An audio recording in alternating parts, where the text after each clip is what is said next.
Hi అండి, welcome to Ruthuprabha 106. మీరు బాగున్నారా? నేనైతే చాలా చాలా బాగున్నాను. మీరు అందరు బాగుండాలని మనస్ఫూర్తిగా అయితే కోరుకుంటున్నాను. ఈరోజైతే కీరా దోసకాయతోని కర్రీ ఎలా చేయాలో, పచ్చడి ఎలా చేయాలో ఇవన్నీ అయితే నేనైతే చూపిస్తాను. ముందైతే పచ్చడి ఎలా చేయాలో చూపిస్తాను ఈరోజైతే.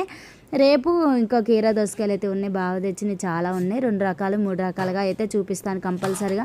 కీరా దోసకాయ వల్ల చాలా ఉపయోగాలు అయితే ఉన్నాయండి, మీతో షేర్ చేసుకుందామని అయితే అనుకుంటున్నాను. కీరా దోసకాయ తినడం వల్ల ఆరోగ్యానికి చాలా మంచిది, విటమిన్స్ కూడా ఎక్కువ ఉంటాయి. చాలామంది ఈ కీరా దోసకాయ తినాలా, వద్దులే పక్కన పడేద్దాం అనేది అనుకుంటారు. అలా ఎవరు అనుకోబాకండి, తప్పుగా ఎవరు అనుకోవద్దు. తినండి, మంచిగా ఆరోగ్యంగా ఉంటుంది. దీన్ని పచ్చడి చేసుకోవచ్చు, కర్రీ చేసుకోవచ్చు, అప్పడాలాగా చేసుకోవచ్చు, మనం ఎండబెట్టుకొని అట్లా కూడా చేసుకోవచ్చు. చాలా రకాల ఉపయోగాలు అయితే ఉన్నాయి. కీరా దోసకాయని మనం కళ్ళ మీద పెట్టుకున్నా కానీ కళ్ళకు కూడా మంచిది ఆరోగ్యానికి. కొంతమంది షుగర్ ఉన్న వాళ్ళు తింటే ఇంకా ఆరోగ్యానికి మంచిది. షుగర్ ఉన్న వాళ్ళు ఎక్కువ అన్నం తింటూ ఉంటారు కదా, ఆ టైంలో మనం అన్నం తినే బదులు ఒక్క కాయ తిన్నా మనకు ఆరోగ్యానికి చాలా మంచిది. ఎవరైనా షుగర్ ఉన్న వాళ్ళైతే ఇలా అయితే చేసుకొని కూడా తినొచ్చు. షుగర్ ఉన్నవాళ్ళు ఈ కాయ తినాలా, వద్దులే నా టేస్ట్ వేరే ఉంటుంది అని అయితే అనుకుంటారు. అలా అయితే ఎవరు అనుకోబాకండి. ఇది ఎలా తినాలి, ఎలా చేసుకుంటే తినాలో నేను ఇప్పుడు చట్నీ చేసి అయితే చూపిస్తాను మీకు. చట్నీ అయితే చేద్దామనుకున్నా, చట్నీ చేసి చూపిస్తాను. ఇంకా అట్లా కర్రీ కూడా చేసుకొని తినొచ్చు. నిజం చెప్పాలంటే ఆటోమేటిక్గా అందరైతే వదిలే పడేద్దామని అయితే అనుకుంటారు, కానీ ఇలా చేసుకొని తింటే మీరు ఒక్కసారి తిన్నారంటే ఇంకా 2 టైమ్స్ తినాలి అని అయితే అనుకుంటారు. ఒక్క ప్లేట్ తినాలంటే 2 ప్లేట్లు తిన్నామని అయితే అనుకుంటారు. ఇలా అయితే ఉంటుంది. ఇది ఎలా చేయాలో ప్రాసెస్ మొత్తం అయితే వీడియోలో చూపిస్తున్నాను, మీతో మాట్లాడుకుంటూ చూడండి. కీరా దోసకాయ అయితే శుభ్రంగా కడిగేసి మనం ఇలా అయితే కట్ చేసుకోవాలి. టమాటా మనం పచ్చిమిర్చి టమాటా అయితే సన్నగా కట్ చేసుకోవాలి. పచ్చిమిర్చి మజ్జిగ అలా కట్ చేసుకోవాలి. టమాటా కట్ చేసుకున్న తర్వాత మంచిగా సన్నగా మనకి ఇష్టమైన షేప్లో కట్ చేసుకోవచ్చు. కొంచెం లావుగా కట్ చేసుకున్నా ఏం కాదు, ఎందుకంటే ఉడకబెడతాం కదా, ఏం కాదు. ఇలా అయితే కట్ చేసుకోవచ్చు. నేనైతే ఇలా చేస్తున్నాను, మీరు ఎలా చేస్తారో కామెంట్ చేయండి. నాకు వచ్చింది అయితే ఇలా అయితే మీతో షేర్ చేసుకొని చెప్దాము. చాలామంది షుగర్ పేషెంట్స్ ఉంటారు, మళ్ళీ తినాలి వాళ్ళు కూడా ఉంటారు కదా, వాళ్ళందరికీ ఉపయోగపడుతుందని నేనైతే ఈ వీడియోని అయితే మీ ముందుకైతే తీసుకొచ్చాను. అబ్బా, మీతో ఇంకో చాలా విషయాలు అయితే మాట్లాడాలనుకుంటున్నాను. నాకు కూడా కొంచెం అయితే బాధ అనిపిస్తుంది. ఏంటండి, ఇప్పుడు యూట్యూబ్ చేస్తాం, మనం యూట్యూబ్ చేస్తే లైవ్ చేస్తే తప్ప? మీరు చెప్పండి, దాంట్లో తప్పే ఉంది చెప్పు. పెద్ద పెద్దోళ్ళే ఎన్ని మాటలు వచ్చినా ఎవరు ఎన్ని అన్నా పట్టించుకోకుండా వెళ్ళిపోతూ ఉంటారు. అలానే నేను కూడా ఏం పట్టించుకోకుండా అయితే వెళ్ళిపోతానుగా. ఎందుకు పట్టించుకోవాలి? పట్టించుకుంటే బాధే కానీ ఏముండదండి. మనం ఏం పట్టించుకోకుండా మనం చేసుకుంటూ ముందుకు వెళ్తుంటేనే మనకి సక్సెస్ అన్నది వస్తూ ఉంటుంది. ఏందండి అంటే మన మనసుకి మనకు తెలియాలి, కానీ ఎవరో కామెంట్స్ పెట్టారు ఇలా ఉన్నాయి అని అయితే మనం అస్సలు అనుకోవద్దు. నా మనసుకి అలా అనిపిస్తుంది, అందుకే మీతో షేర్ చేసుకుంటున్నాను. మా వాళ్ళే, మా పక్కన వాళ్ళు, మా చుట్టాలు అలాంటి వాళ్ళే అంటున్నారు, ఎందుకు చేస్తున్నావు నువ్వు, ఇలా కామెంట్స్ వస్తున్నాయి, అవసరమా, నువ్వు చేయటం అవసరమా అని అయితే అంటున్నారు.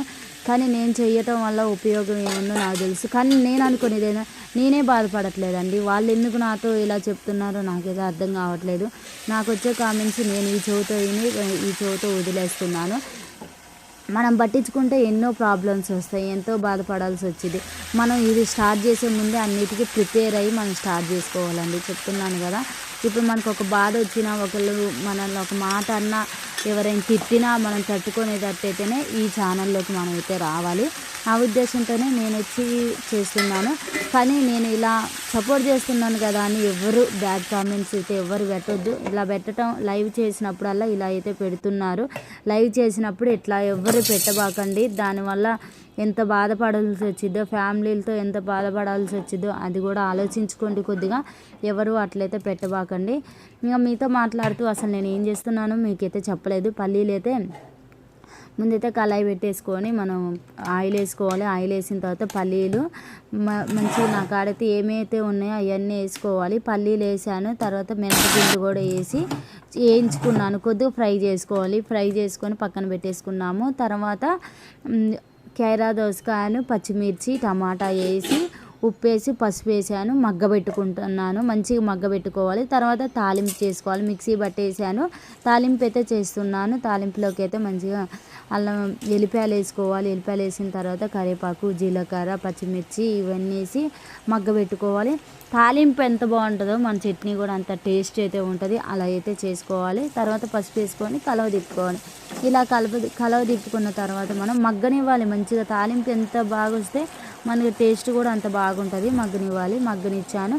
తర్వాత అయితే మిక్సీలో పట్టేసాను కదా, ఆ చట్నీ మొత్తం అయితే ఇల్లైతే కలిపేస్తున్నాను. మనం ఎంత బాగా చేస్తే అంత టేస్ట్ ఉంటుందండి. మీకు ఎవరికైనా కావాలి ఇలా చేయాలి అంటే నాకైతే షేర్ చేయని చెప్తాను. ఎలా చేయాలి ఏంటని కామెంట్ రూపంలో మీకైతే తెలియజేస్తాను. నేను ఇలా అయితే చేస్తున్నాను. సాల్ట్ కొంచెం మనం చూసుకొని సాల్ట్ వేసుకోవాలి. నాకు కొంచెం తక్కువ అనిపించింది, ఎందుకంటే ఇంకా ముక్కలలో వేసాను కానీ ఇంకా కొంచెం తక్కువ అనిపించింది. అందుకే ఒక్కసారి అయితే సాల్ట్ వేసుకున్నాను. నేను చేసే రెసిపీ పిల్లలకు పెట్టడానికి మార్నింగ్ అనేది మీతో షేర్ చేసుకొని చెప్తున్నాను. ఇప్పుడైతే బాబుకి అయితే లంచ్ కట్టాలి, అందుకే నేనైతే ఇక ప్రిపేర్ చేశాను. అన్నం కూడా వేడి అన్నంలో ఇలా పచ్చళ్ళు వేసుకొని తింటే అసలు ఆ కమ్మదనమే వేరు ఉంటుంది. మళ్ళీ ఇంకో విషయం చెప్పాలంటే మనకి జలుబు చేసినప్పుడు, మనకి జ్వరం వచ్చినప్పుడు ఇలాంటి మంచి ఫుడ్ మనం తీసుకున్నామంటే ఇంకా మంచిగా ఆరోగ్యంగా అయితే ఉంటాము. ఇప్పుడైతే నేనైతే అన్నం అయితే పిల్లలకైతే కలిపే పెడతాను. ఇప్పుడు పెట్టినా ఎందుకంటే చిన్నపిల్లలు కదా, వాళ్ళు కలుపుకోలేవరు తినలేవరని కలిపి అయితే పెడతాను. మా పెద్దోడు మాత్రం మమ్మీ చట్నీ వేయి అని అయితే చెప్పిండు. సరేలే వేస్తా, ముందైతే తమ్ముడు వాళ్ళకైతే కలిపి పెడతాను అని అయితే కలిపి అయితే పెడుతున్నాను. రోజు నేను ఇలా చేసి మీకు ఎందుకు కలిపి పెట్టి చూపిస్తున్నానంటే మీ పిల్లలకు కూడా మీరు ఇలా చేసుకొని మార్నింగ్ టైంలో ఇలా పిల్లలకి లంచ్ అయితే పెడతారు అన్న ఆలోచనతోనైతే మీతో షేర్ చేస్తున్నాను. చిన్నపిల్లల నుండి పెద్దవాళ్ళ వరకు అందరూ తినొచ్చు. చెప్పాలంటే 3 ఇయర్స్ పాప నుండి 16 ఇయర్స్ వాళ్ళ వరకు కూడా తినొచ్చు. అంత ముసలి వాళ్ళు కూడా ఆ టైంలోనైతే ఇది తినొచ్చు. జ్యూసీ కూడా చేసుకొని అయితే తాగొచ్చు. చాలా టేస్ట్ ఉంటుంది జ్యూస్ తీసుకున్నా కానీ. మనకు నచ్చిన విధంగా మనకి ఏ ఐటెం అయితే మనకి ఇష్టంగా అనిపిస్తుందో అలా వేసుకొని అయితే మనం అయితే చేసుకొని తినొచ్చు. ఇంట్లో ఉన్న వాటితోనే కదండి చేసేది. ఏదో కష్టపడి మనం కొనుక్కొచ్చేది అయితే ఏముండదు కదా, ఇంట్లో ఉన్న వాటితోనే కదా ప్రిపేర్ చేసేది. నేనైతే ఇలా ప్రిపేర్ చేశాను. పిల్లలకైతే లంచ్ కూడా కట్టేసాను, ఇద్దరికి కూడా కడుతున్నాను. ఎప్పుడైనా నేను పిల్లలకు లంచ్ కట్టేటప్పుడు ఏం చేయాలా, ఏం పెట్టాలా, కొత్త ఐటమ్స్ ఏం పెట్టాలా, ఎలా చేయాలి అన్నదైతే ఆలోచిస్తూ ఉంటాను. ఇక అట్లానే నాకు ఇక రోజు ఇంట్లో ఏముంటే వాటితోనే చేస్తాను. నిన్న కీరా దోసకాయ అయితే బాగా తీసుకొచ్చిండు. ఉత్తిగా అయితే పిల్లలు తినట్లేదు, అందుకే వాళ్ళ కోసం చట్నీ లాగా చేశాను. మా పెద్దోడు దీని మమ్మీ సూపర్ ఉంది, ఎక్సలెంట్గా ఉంది మమ్మీ అయితే నాకైతే కొద్దిగా ఎంకరేజ్ చేసిండు. ఓకే నాన్న అని చెప్పాను. ఇంకోసారి కూడా చేస్తావా మమ్మీ అని అయితే అడిగాను. మెయిన్గా ఏంటంటే మనం పల్లీలను వేసుకుంటే టేస్ట్ ఎక్కువ ఉండదు. బాయ్ అండి, నెక్స్ట్ వీడియోలో కలుద్దాం.